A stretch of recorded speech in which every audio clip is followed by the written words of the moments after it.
We're back to the Neil Haley Show. My guest today is Len Sciuto, author of Hades Crypt, best-selling author. How are you, Jay? And how are you, Len? And, from our last conversation, we continue with this pretty challenging thing happening. Yes, to say the least. First of all, good morning, Neil. And good morning to our listening audience. I hope everything is well with all of you. One of the things I wanted to start with, I would like to start with, is talk a little bit about my background as it relates to the books. Now, when I was an enlisted person, I was a quartermaster in the Navy, and that was navigation. I was a navigator. And in 1970, the submarine I was on was tasked with going into the Black Sea, which is inside Russian territorial waters, and collecting sonar tapes on Russia's Cashin-class guided missile frigate, because we didn't have sonar tapes on that vessel. Since 1950, the Navy has been collecting sonar tapes on, excuse me, on friendly and unfriendly vessels. The other, I'm frog in my throat. The other aspect of this is, as we've done this, I got the idea to write Tango Down China Sea. Now, the other aspect that prompted me, and the way I came up with the title, is a friend of mine sent me a photograph of the Jimmy Carter, that's a hunter-killer boat, came into Bremerton, Washington, and she was flying a Jolly Roger flag. And I had never seen a Jolly Roger flag on a submarine. And there was a star attached to that skull and crossbones. So when I did the research, I found out that it was associated with a nautical acronym called Tango Down. The definition of Tango Down is you've encountered an adversary or potentially adversarial contact and been successful in either confronting it or avoiding it or collecting the information on it. That prompted me, the Tango Down prompted me to write Tango Down. Now, Devil's Delegation. I got pulled, I was a reservist. I was an officer in the Coast Guard at this time, and I was pulled back into active duty as a reservist from the nuclear power plant where I was working as a chemist. And that was for Desert Shield and Storm. In that war, I was attached as what we call an N3 operations officer. That's the N3, and all of those N1 through 8 are identified responsibilities to support an armed conflict by people who are experts, so to speak. Myself and another officer were the operations officers for that war, for Coast Guard forces in theater. Not the fleet, because the fleet was attached to the carrier battle group in the Persian Gulf at that time. But the waterside security, the boarding teams on foreign and American vessels transiting the area, and the shoreside security, in addition to other branches of the military. As an example, PSU 302 had responsibility, waterside security for port security unit for Al-Jubal, was waterside security for the forces in Al-Jubal. Al-Jubal was, excuse me, I got a frog, was the area and the base which held up the entire munitions for that war for U.S. forces in theater. The aspect of that is we were responsible, the two of us, for 1,416 men and women in that war. We lost nobody. So that prompted me, because of my nuclear background, because of being part of Shield and Storm, having worked on that contingency plan and using that contingency plan, I came up with the idea of writing Devil's Delegation. And that quick synopsis is, a young man becomes a terrorist, gets his hands on a Greek oil tanker, steals a Russian bomb from the Russian nuclear device from the Russian submarine graveyard in the Bering Sea, puts it on the ship, covers it in crude oil, and sails it into the Gulf of Mexico with the intention of detonating it. Hades Crypt, the latest book that's out. And by the way, it's been on the bestseller list now in a Kindle format for 17 weeks. I think that's phenomenal. I consider myself to be very, very lucky and fortunate. When I started writing books in 2019 and the first one published in 2020, I never thought that something like this would happen. So I'm extremely grateful.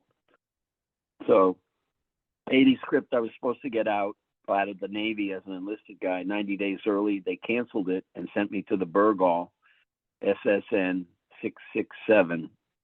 She was a hunter-killer nuclear boat, brand new commission.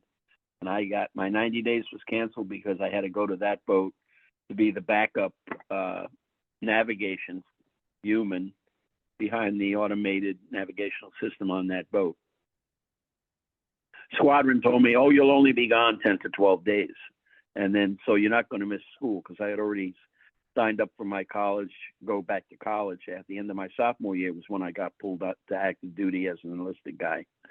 So I said, okay, all right, no problem. 94 days later, we got back in the port, and I missed the first semester of that beginning of the school year. So that story is based upon being on that boat and skirting the underwater the Arctic Circle. So that's that story. Now, one of the things we've been talking about, hang on a second, is Epic Fury. And the first thing I'll mention is Congress on the Democratic side, and I'm not going into politics at all. I do not wish to discuss that. Everybody has their own opinion about that. War Powers Act, by definition, is a federal law. That's the key, federal law, intended to check U.S. President's power to commit armed forces to hostile actions without congressional approval. Without congressional approval. Remember that aspect.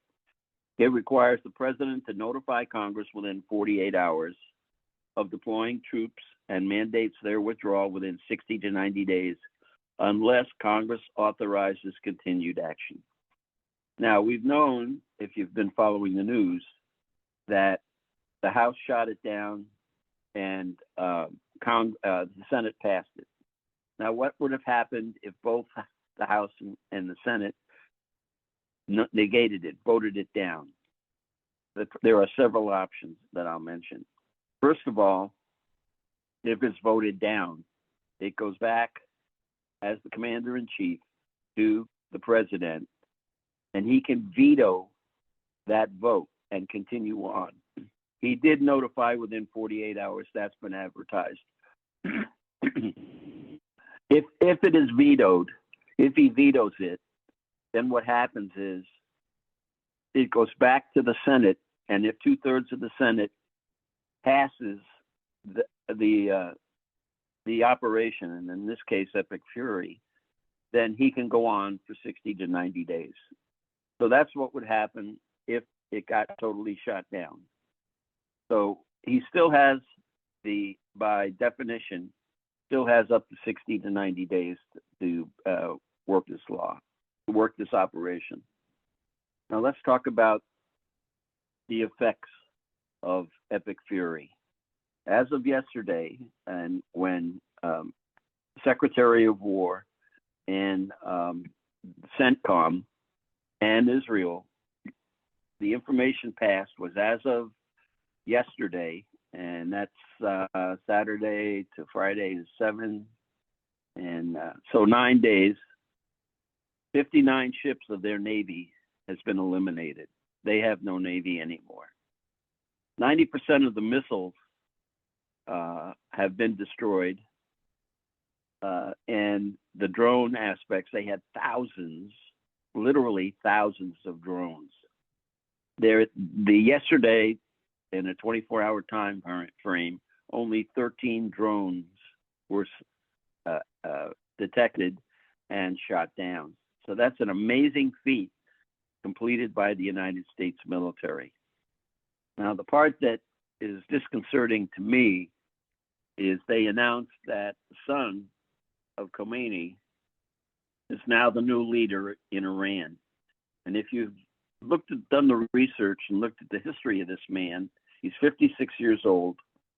His father, who was the leader in Iran at the time, and his wife and children have all been eliminated. This man is worse than his father. He belongs to the IRGC, and I think things are bad. Now, my hypothesis is this. I think not the United States. I think Israel will search this man out and eliminate him. Either they will, or we may be asked to assist. I don't know for sure how that's going to work out. That's something in the future that we have no way of determining. The other part of this is they said death to America and Israel. That's been bantered since 1979.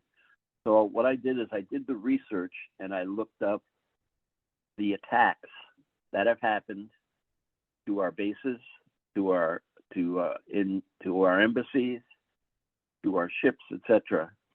They have attacked the United States in the 47 years that they've been in existence 42 times and killed 2,900 Americans.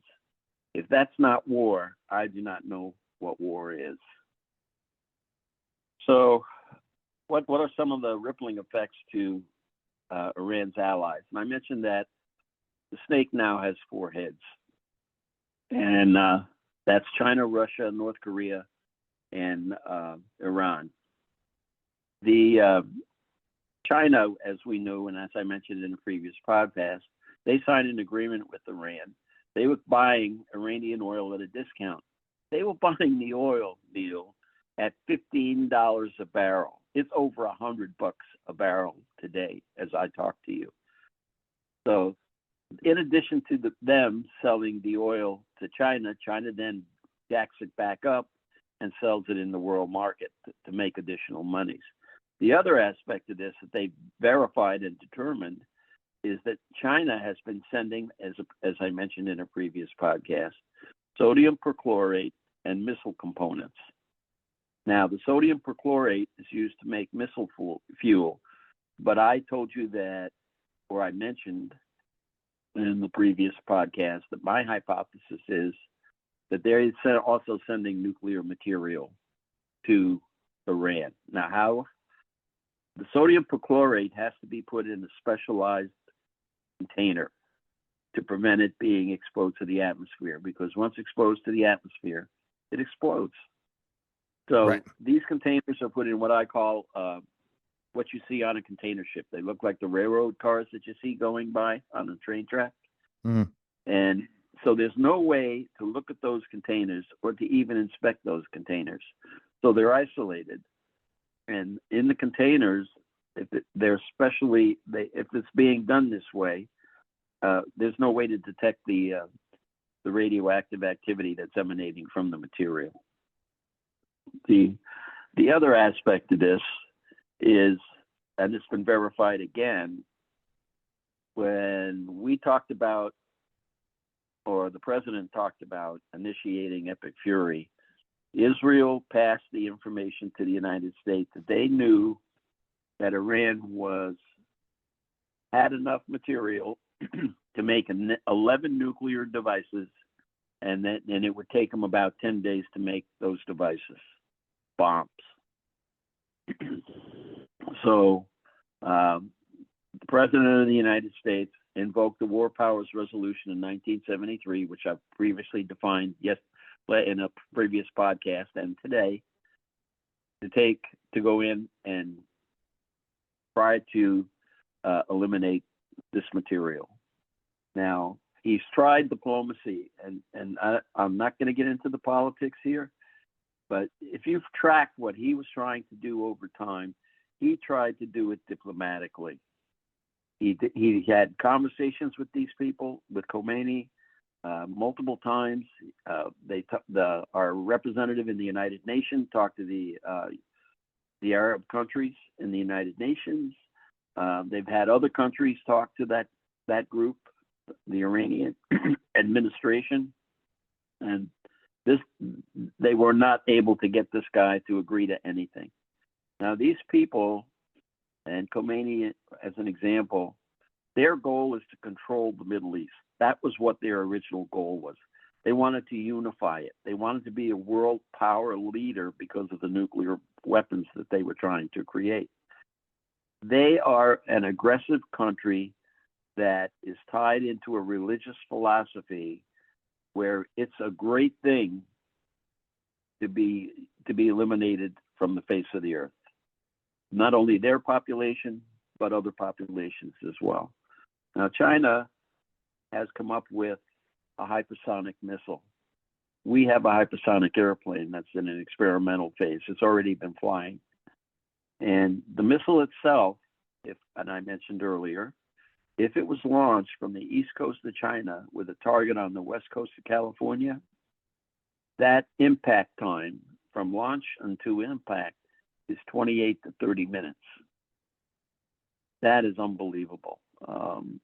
When you consider the distance, 28 to 30 minutes, that thing is it's almost light year from Star Trek. But Right. The other aspect of this is because of what we've initiated with Iran, China has lost 40% of its oil impact. The other aspect, the tariffs and what President Trump has been hindering China, they have been hindered economically, financially, and militarily. They no longer have, snake no longer has the fourth head. Because they've seen the success of the United States military in this Epic Fury operation, they will think twice now about taking any kind of aggressive action against the United States due to our success. We have set an example of our superior military technology and air power. Now, yesterday's news said that there's more things coming.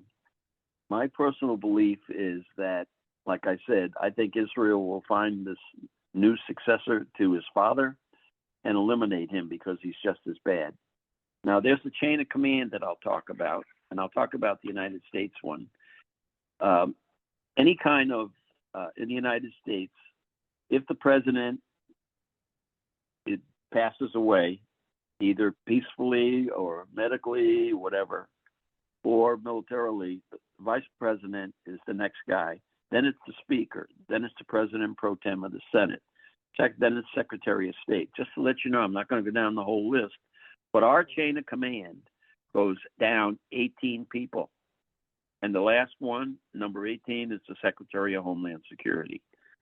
Now, why am I mentioning the chain of command? Because there has been a systematic effort from day one of Epic Fury to eliminate the Iranian chain of command. And as we see, their chain of command is like the American chain of command that I just mentioned. It just keeps going. Yep. The only way that we can probably remove these people from power is to keep eliminating that chain of command, or they surrender unconditionally. Do I think they'll do that? I think now their United States Air Force is going to attack those nuclear sites just like we did in June and work on eliminating them again. Yesterday, it was indicated that in one of them, they've created a small tunnel and they're able to get into this previous facility that was bombed by the United States and are able to access that nuclear material. That really, really bothers me. And that's why I think sometime in the near future, the United States will be using the B-1 and B-2 bombers again and taking those facilities out again. The other aspect I'll mention is site number 4 has shown up in a satellite orbit, and they're going to be acting that one as well. Now, the other thing I looked at and it was given to me by a friend of mine. There's a guy by the name of Glenn Beck. He's 62 years old. Neil, you probably know him. Yeah. He's a media personality, a radio host, and he's the co-founder of a Blaze Media, a media organization. Now he has.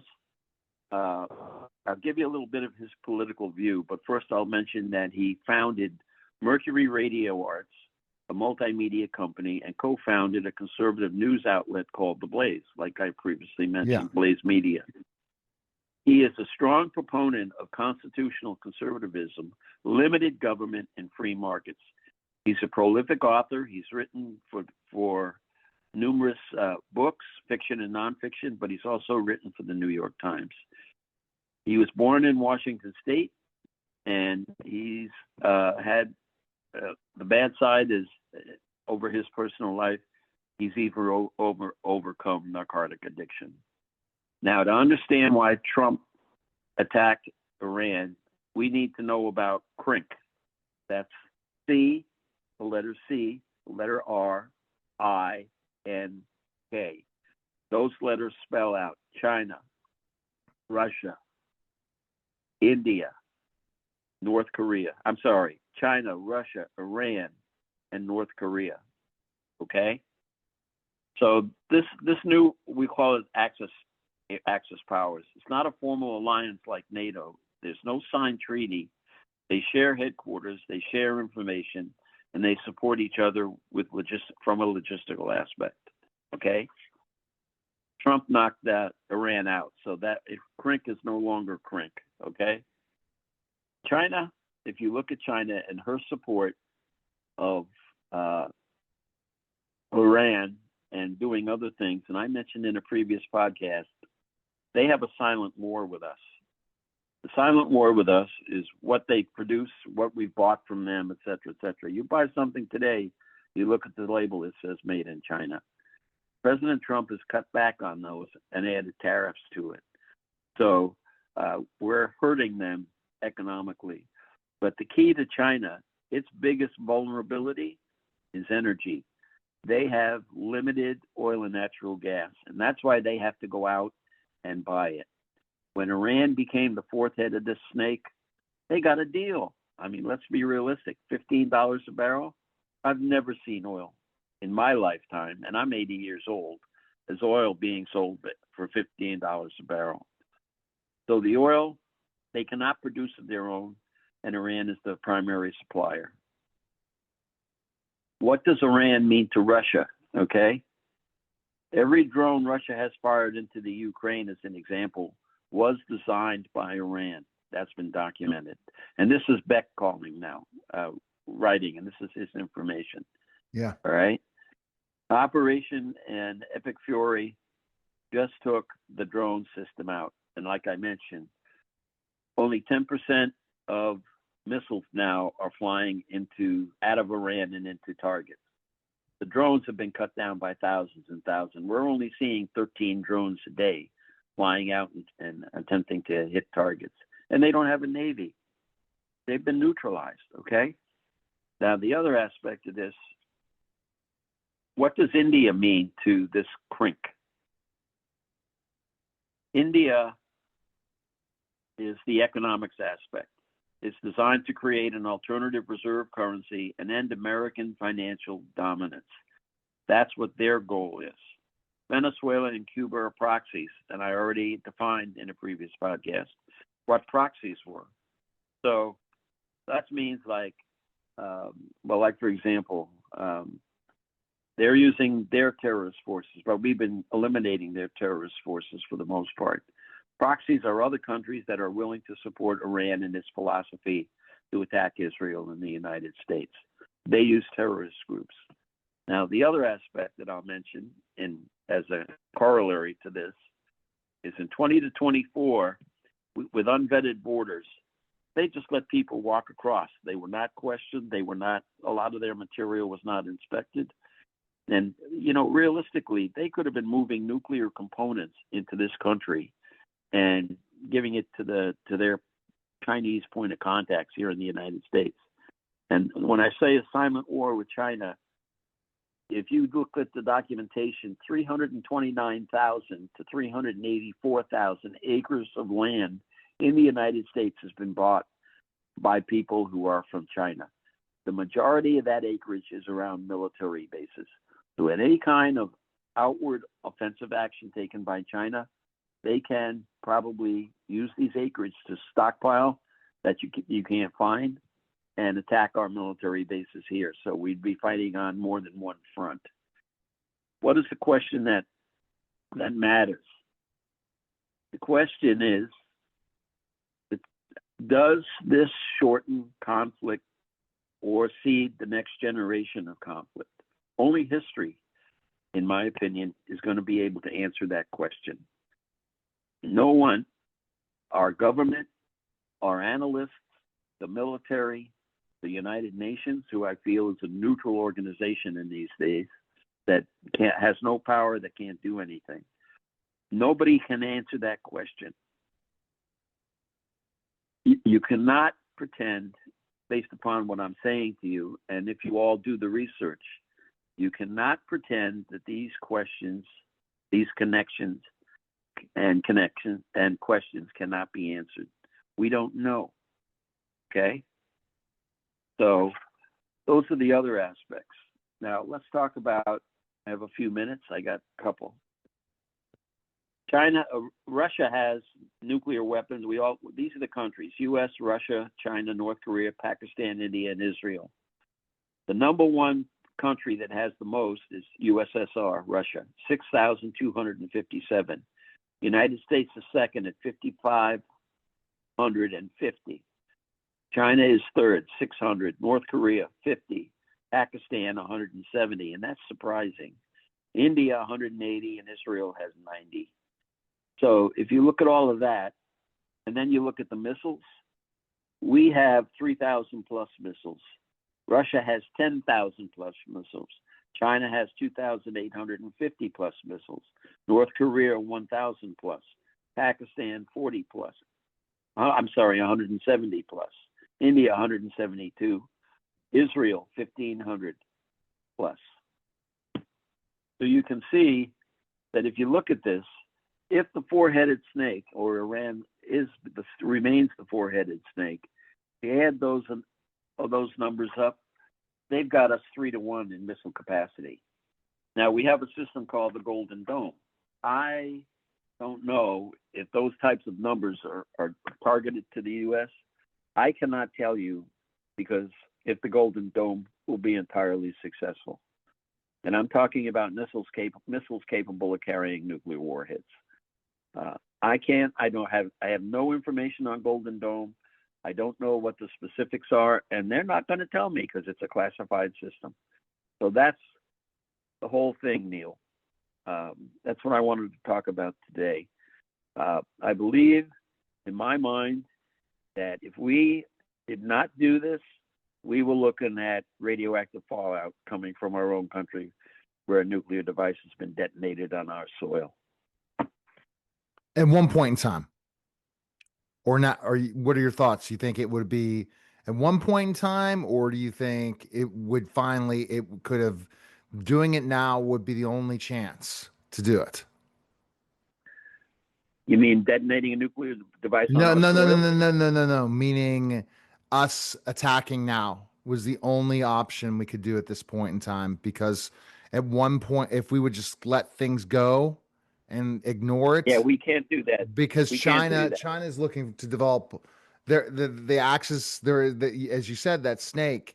But here's the thing: now, does that mean we're about go to World War III? God, I hope not, because it's the elimination of the human race. I talked about that in an earlier podcast. Radioactive fallout is carried by the Earth's rotation in the atmosphere, west to east. It'll flow right over us, and as time goes by, winds decrease and increase, et cetera, it would fall in our water supplies. It falls on our crops. It falls on the hay and the grass and whatever else our animals eat. It's the elimination of the human race. You don't think it would be troops? It would definitely be a nuclear war. God, I hope not. Now, the other aspect of this is of those countries in CRINC, the only one that doesn't care about the nuclear aspect is the Iranians. That's their philosophy, to go meet Allah. Okay? China, North Korea, Russia, all know what the ramifications are of using a nuclear device. I do not think they'd ever use it. But the other aspect you have to remember, if you look back at the history of World War II, one of the reasons Japan attacked the United States is we cut out the natural resources. Yep. And right now, China is hurting the natural resources because we took Iran out. All right. The other aspect is they're attacking the oil fields. They are, and we are. So I don't know what China's going to do. I can't predict that. But if we look at history and what Japan did by attacking Pearl Harbor and going against the United States, I don't know. I'm concerned about that personally. Will it happen? God, I hope not. And I pray that it doesn't happen. Why are they saying the war is going to be quick and it's going to be over early? I think that once we take out those nuclear devices, we're going to keep applying pressure. Israel is not going to be let go of this. They're unrelenting against that country. They're trying to eliminate Israel. They want the Gaza Strip. Socialism, if you look at the definition of socialism, it attacks initially religions and economics. Now, we know throughout the world today that Christianity is being attacked in the globe. We also know that Judaism, however we pronounce that, the Jewish faith, is being attacked as well in the Middle East. The Democratic Party, in my opinion, and I'm not talking politics here, is no longer the Democratic Party that we've known in the past. There are two factions in there. There's far left, and then there's the regular Democratic Party. People that are claimed to be Democrats fall in one of those two parts. We do know that the far left is detrimental to this country. They are pushing socialism. They are pushing communism. That's their goal. And it started with President Obama. If you go back and you look at the history, he gave over $2 billion to Iran. $2 billion. And that's what started this whole thing. I believe that, how do I put this? The Democratic Party has to change. And the only way that it's going to be able to change is not by force, not by coercion, not by pressure from the Republican Party. It has to be done by the voters. The voters and the Americans in this country are not stupid. They know what's going on. They know what's happening. Look at the riots we have now. We didn't have riots like this before the border was open and unvetted. We never had stuff like this. We never had the aspects of military bases being surveilled, either by balloons or by people climbing fences or trying to penetrate military bases to see what's there or to even take photographs of them. All of this is because of the fact that the far left Democratic Party, in cooperation with the philosophy of not only Iran, but communist countries, is affecting how we have to do business. That's the bottom line. All right. Okay. Tell people about how they can get your books. Well, my books can be, first of all, I have a website. It's jlensciuto.com. You can send me messages there. I'll be more than happy to talk to you folks. My books are being sold predominantly at Amazon as a Kindle, as a paperback, and as an ebook as well.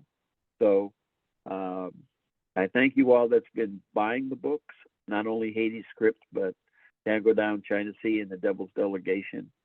I thank you very, very much. 2/3 of book royalties, all book royalties, 2/3 of those royalties from all three of those books go to E1 to E4 of our military because they have problems paying their bills and putting food on the table. I started as an E1. I came out as an officer. So I remember what it was like. And when inflation started going through the roof in 2020 to 2024, I started writing books. I want to help our junior enlisted people because those are the people that are actually have to do the fighting when it comes to fighting. President Trump, I'll mention real quick, he talked about boots on the ground. That's never going to happen. God, I hope that never happens. Iran has been attacking those 6 other Arab nations, Middle Eastern countries. Between Israel and the other countries, those are the ones that if they want to remain in existence now because they're being attacked by Iran as well, those are the people that should put boots on the ground and go in. You have to remember, Iran has a formidable military force. I'm talking about ground people. So any kind of action like that by the United States, that thing would go on forever. And then I'm more than likely, my hypothesis on that is we probably go into a declaration of war, an actual declaration of war with congressional approval. I don't want to see that happen. So somehow we either have to get them to unconditionally surrender. We have to take out their nuclear facilities, and we have to get the support and cooperation of all those 6 countries besides Israel.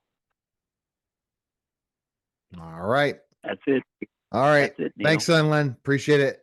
You're listening and watching the Neil Haley Show. And yes, sir. Go ahead. Are we off? No, you can keep going. You could give your final say. Go ahead. Okay. To the American people and our listening audience, please say a prayer if you believe in prayer, that this has ended in its current stage, that Iran comes to its senses and agrees to surrender. I don't want to see other countries losing their humanity. I certainly do not want the United States having to put boots on the ground and lose some of our humanity as well. I think prayer helps. I believe in the power of prayer. And God willing, maybe he'll hear our prayers. All right. Thanks, Len. You're listening and watching the Neil Haley Show, and we'll be back in just a moment.